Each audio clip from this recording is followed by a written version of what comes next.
नमस्कार दोस्तों, मैं अश्विन हमारे YouTube चैनल पे आप सभी का हार्दिक स्वागत करता हूं। इस वीडियो के अंतर्गत हम 16 से 23 मई के बीच में हुए कुछ इंपॉर्टेंट करंट अफेयर्स को डिस्कस करेंगे। यह वीडियो हमारी डेली करंट अफेयर्स की वीडियो के बेसिस पे बनाई गई है। अगर आप हमारी डेली करंट अफेयर्स की वीडियो देखना चाहते हैं तो हमारे चैनल सफलता के सारथी को सब्सक्राइब कीजिए एवं बेल आइकन को प्रेस कीजिए ताकि आपको डेली करंट अफेयर्स की वीडियो का नोटिफिकेशन प्राप्त हो सके। चलिए इसी के साथ हम इस वीडियो की शुरुआत करते हैं। सबसे पहले डिस्कस करेंगे कुछ इंपॉर्टेंट डेज। 15 मई को इंटरनेशनल फैमिली डे के रूप में मनाया गया। यूनाइटेड नेशन की जनरल असेंबली ने 1993 में 15 मई को इसकी घोषणा की थी। इसका जो उद्देश्य था वो यह जानना था कि सोशल, इकोनॉमिक एवं डेमोग्राफिक प्रोसेसेस हमारी फैमिली को कैसे प्रभावित करती हैं, साथ ही साथ परिवार से जुड़े हुए मुद्दों के प्रति लोगों में जागरूकता पैदा करना था। इसकी जो थीम थी वो थी फैमिलीज इन डेवलपमेंट, विकास में परिवार।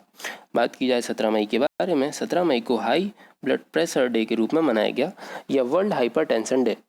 इस डे का जो उद्देश्य था वो यह था कि हाइपरटेंसिव पेशेंट्स के मध्य हाइपरटेंशन के बारे में जागरूकता पैदा करना। वर्ल्ड हाइपरटेंशन लीग ने 14 मई 2005 को पहला वर्ल्ड हाइपरटेंशन डे मनाया था। इसके बाद हर वर्ष 17 मई को यह दिन मनाया जाने लगा। अब बात की जाए हाई ब्लड प्रेशर के बारे में तो ये क्या होता है। यह एक ऐसी स्थिति होती है जब धमनियों पर रक्त का दबाव अधिक पड़ने लगता है और फिर उसके लिए हमारे हृदय को अधिक कार्य करना पड़ता है। इसी के साथ बढ़ते हैं 21 मई को इंटरनेशनल टी डे के रूप में मनाया गया। इंटरनेशनल टी डे, इस डे की संकल्पना 21 दिसंबर 2019 को की गई थी। उसके बाद यूनाइटेड नेशन ने भारत की सिफारिश पर 21 मई को इंटरनेशनल टी डे के रूप में घोषित कर दिया। अब इसका जो उद्देश्य था वो क्या था। इसका जो उद्देश्य था वो चाय के इतिहास, चाय से जुड़े हुए कल्चर एवं चाय के आर्थिक महत्व के प्रति लोगों में जागरूकता बढ़ाना था। बात की जाए 22 मई को वर्ल्ड बायोडाइवर्सिटी डे के रूप में मनाया गया। जैव विविधता संरक्षण दिवस संयुक्त राष्ट्र संघ ने 1993 से प्रारंभ किया था। इसकी जो थीम थी वो थी our solution are in nature, हमारे समाधान प्रकृति में। बात की जाए इसकी थीम के बारे में तो संयुक्त राष्ट्र कहना है कि सभी तकनीकी प्रगति के बावजूद मानवता पूरी तरह से पानी, भोजन, दवाओं एवं स्वास्थ्य और के लिए जीवंत पारिस्थितिकी तंत्र पर निर्भर करती है। बात की जाए श्रद्धांजलियों के बारे में, हरिशंकर वासुदेव की हाल ही में निधन हो गया। वह किस क्षेत्र से संबंधित थे।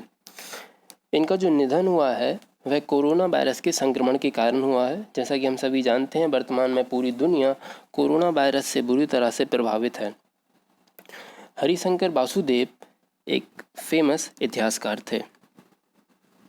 हाल ही में किस भाषा के प्रसिद्ध लेखक देवेश रॉय का निधन हो गया। देवेश रॉय जी जो हैं वह बंगाली भाषा के प्रसिद्ध लेखक हैं। देवेश रॉय जी को 1990 में साहित्य अकेडमी अवार्ड मिला था। जो इनकी एक उपन्यास था तीस्ता परेरा वृतांतो, तीस्ता नदी के तट का इन्होंने वर्णन किया था इस उपन्यास के अंतर्गत। तीस्ता नदी भारत के सिक्किम व पश्चिम बंगाल में एवं बांग्लादेश से होकर बहती है। हाल ही में साई अनुसुज्जमान का निधन हुआ। वह कौन थे। जो साई अनुसुज्जमान थे यह एक प्रसिद्ध साहित्यकार थे। बात की जाए कुछ महत्वपूर्ण योजनाओं के बारे में, हाल ही में किस राज्य ने श्रम सिद्धि अभियान, दीदी वाहन सेवा, सबको रोजगार योजना, चरण पादुका योजना की शुरुआत की है। यह राज्य है, जैसा कि हम सभी देख सकते हैं, यह राज्य है मध्य प्रदेश। बात की जाए इन योजनाओं के बारे में, श्रम सिद्धि योजना के अंतर्गत मजदूरों को रोजगार उपलब्ध कराया जाएगा। दीदी वाहन सेवा योजना के अंतर्गत झाबुआ जिले की आजीविका मिशन की महिलाओं ने आदिवासी महिलाओं की प्रेगनेंसी की सुरक्षा के लिए यह मिशन की शुरुआत की है। बात की जाए सबको रोजगार योजना, इस योजना के अंतर्गत जॉब कार्ड्स बनाए जाएंगे। बात की जाए चरण पादुका योजना की, जैसा कि हम सभी जानते हैं कोरोना वायरस के चलते हमारे भारत में लॉकडाउन की स्थिति बनी हुई है। लॉकडाउन की स्थिति की वजह से जो मजदूर वर्ग हैं उनको कार्य नहीं मिल रहा है। इसके कारण वह अपने गांव लौट रहे हैं और वह पैदल यात्रा कर रहे हैं। इसके लिए मध्य प्रदेश सरकार उन मजदूरों को चप्पल बांट रही है एवं उनके खान पान की व्यवस्था कर रही है। हाल ही में किस राज्य सरकार ने ब्रेक द चेन कार्टून अभियान शुरू किया? यह राज्य सरकार है Kerala. Break the chain cartoon अभियान की बात की जाए तो कोरोना वायरस संक्रमण को रोकने के लिए केरल सरकार ने की तरफ से हाथों को अच्छी तरह से धोने के लिए यह अभियान चलाया गया। जैसा कि हम सभी जानते हैं, कोरोना वायरस हमारे मुंह या नाक से हमारे शरीर में प्रवेश करता है और फिर हमको संक्रमित कर देता है।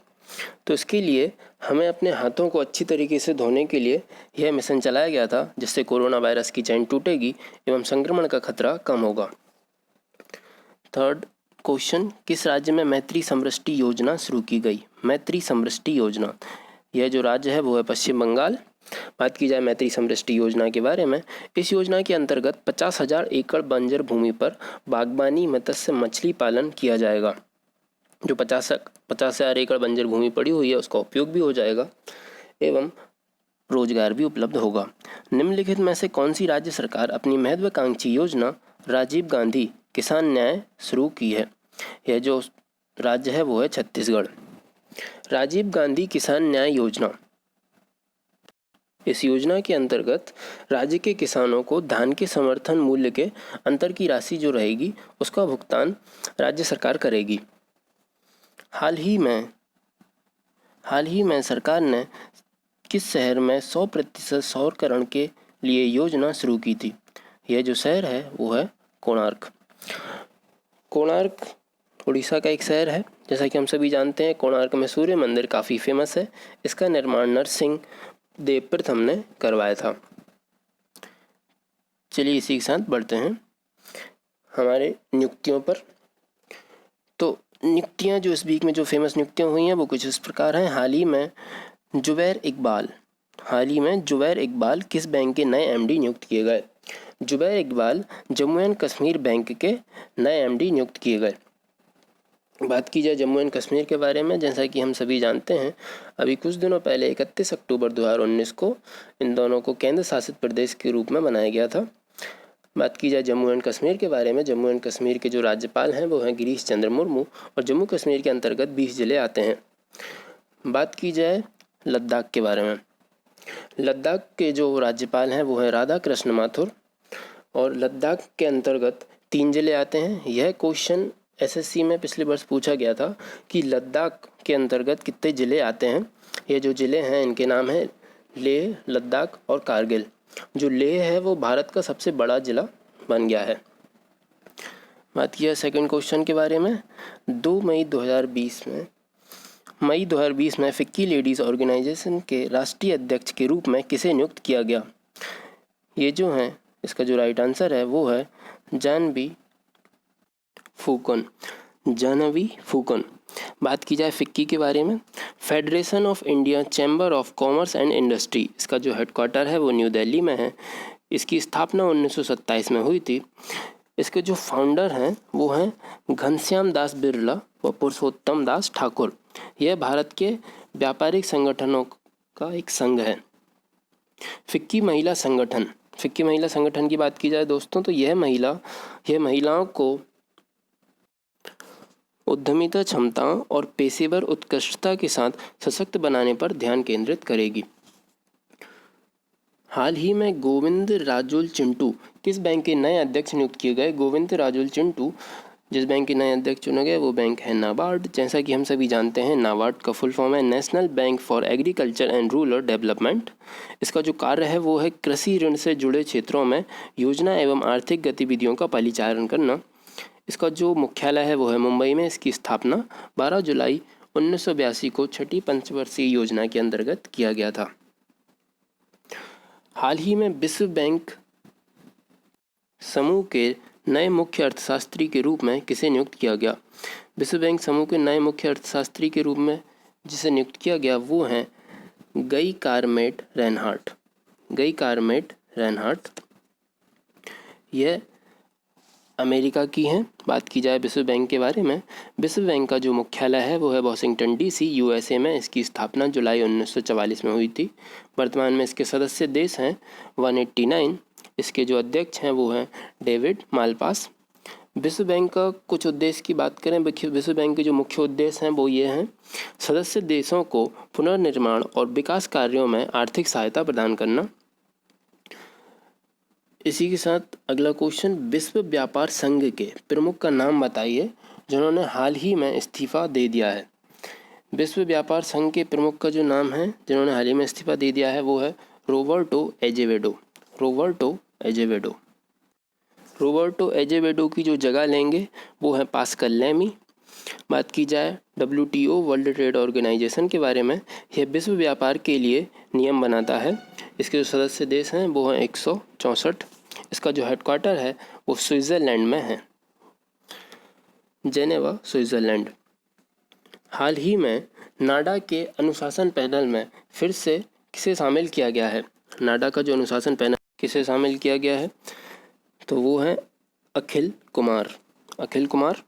बात की जाए नाडा के बारे में, नेशनल एंटी डोपिंग एजेंसी, इसका जो CEO हैं वो है नवीन अग्रवाल। इसकी जो स्थापना हुई थी वो 24 नवंबर 2005 को हुई थी। चेयरमैन है मिनिस्ट्री ऑफ स्पोर्ट्स इंडिया। इसका जो हेडक्वार्टर है वो है न्यू दिल्ली, इंडिया में। उद्देश्य है भारत में सभी खेलों में डोपिंग नियंत्रण कार्यक्रम को बढ़ावा देना। बात की जाए 7 के बारे में, मई 2020 में विश्व बैंक ने किस भारतीय अर्थशास्त्री को दक्षिण एशिया में जलवायु परिवर्तन और आपदा प्रबंधन के महत्वपूर्ण पद पर नियुक्त किया था?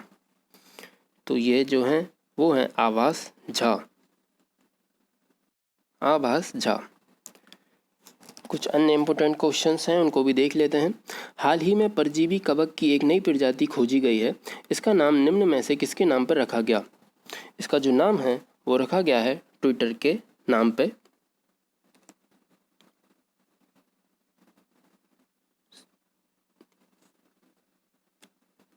ट्विटर। इसका नाम ट्रेंग्लोमाइसिस ट्विटरी रखा गया है। इस परजीवी फफूंद की प्रजाति को नाम दिया गया है ट्रेग्लोमाइसी ट्विटरी। यह एक परजीवी फफूंदी है जो कीड़ों और लिपिड जैसे प्राणियों पर हमला करती है और यह जीव बाहरी सतह पर रहता है। हाल ही में किस संगठन ने world economic situation and prospects report जारी की? यह जो संगठन है वो है यूनाइटेड नेशन। इस रिपोर्ट के अनुसार 2020 में भारत की विकास दर 1.2% हो जाएगी और 2021 में यह 5.5% तक बढ़ जाएगी। इसके अनुसार वैश्विक अर्थव्यवस्था 2021 पर रिकवर हो जाएगी। कोविड-19 के कारण विश्व अर्थव्यवस्था को लगभग 8.5 ट्रिलियन अमेरिकी डॉलर का नुकसान हुआ है। बात की जाए यूनाइटेड नेशन के बारे में, यूनाइटेड नेशन में वर्तमान में 193 देश सदस्य हैं। इसका जो मुख्यालय है वो न्यूयॉर्क में है। इसकी स्थापना 24 अक्टूबर 1945 को हुई थी। इसके जो अध्यक्ष हैं वो हैं एंटोनियो गुटेरेस। Antonio Guterres. इसी के साथ बढ़ते हैं अगला क्वेश्चन, हाल ही में किस देश ने अपनी मुद्रा को रियाल से बदलकर तोमान करने का फैसला किया है? यह जो देश है वो है ईरान। ईरान। ईरान की राजधानी है तेहरान, मुद्रा है तोमान। इसी के साथ बढ़ते हैं हमारे अगले क्वेश्चंस पर। हाल ही में आदिवासी युवाओं को कुशल बनाने के लिए गोल कार्यक्रम का शुभारंभ किसने किया? यह जो गोल कार्यक्रम है इसका जो फुल फॉर्म है वो है going online and as a leaders. Going online as leaders. इसका जो शुभारंभ है वो अर्जुन मुंडा ने किया। गोल प्रोग्राम का मकसद आदिवासी महिलाओं को डिजिटल लिटरेसी सिखाने के लिए प्रोत्साहित करना। Digital literacy. इस प्रोग्राम की शुरुआत ट्राइबल अफेयर्स मिनिस्टर और नीति आयोग ने मिलकर की है। इसके तहत 5000 यंग आदिवासी महिलाओं को डिजिटल लिटरेसी सिखाई जाएगी और आदिवासी बाहुल्य जिले हैं उन जिलों में यह कार्यक्रम चलाया जाएगा। बात की जाए अर्जुन मुंडा के बारे में, अर्जुन मुंडा हमारे ट्राइबल अफेयर्स मिनिस्टर हैं और जो नीति आयोग है वो national institute for transforming India, इसका जो फॉर्मेशन, इसकी स्थापना हुई थी 1 जनवरी 2015 को प्लानिंग कमीशन के जगह पर।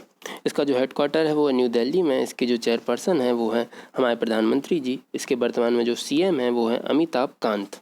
अमिताभ कांत। अगले क्वेश्चन की तरफ बढ़ते हैं। हाल ही में hop on my adventure on boats trains and planes नामक बुक लॉन्च की गई है। इसके लेखक कौन हैं? इसके जो लेखक हैं वो हैं रस्किन बॉन्ड। बात की जाए इनकी बुक के बारे में, इस बुक को उनने अपने 86वें जन्मदिन पर लॉन्च किया था। इस बुक में उनने अपनी बचपन से अब तक की यादगार यात्राओं के बारे में लिखा है। रस्किन बॉन्ड एक ब्रिटिश थे जिन्हें एक भारतीय फैमिली ने अडॉप्ट कर लिया और उन्होंने कई बुक लिखी हैं और इनको कई अवार्ड से सम्मानित किया गया है, जिनमें है पद्मश्री, पद्म भूषण और साहित्य अकादमी अवार्ड। अगले क्वेश्चन की तरफ बढ़ते हैं। हाल ही में बे ऑफ बंगाल में उठे चक्रवाती तूफान का नाम क्या है? बे ऑफ बंगाल में उठे चक्रवाती तूफान का नाम है अम्फान तूफान। यह तूफान अभी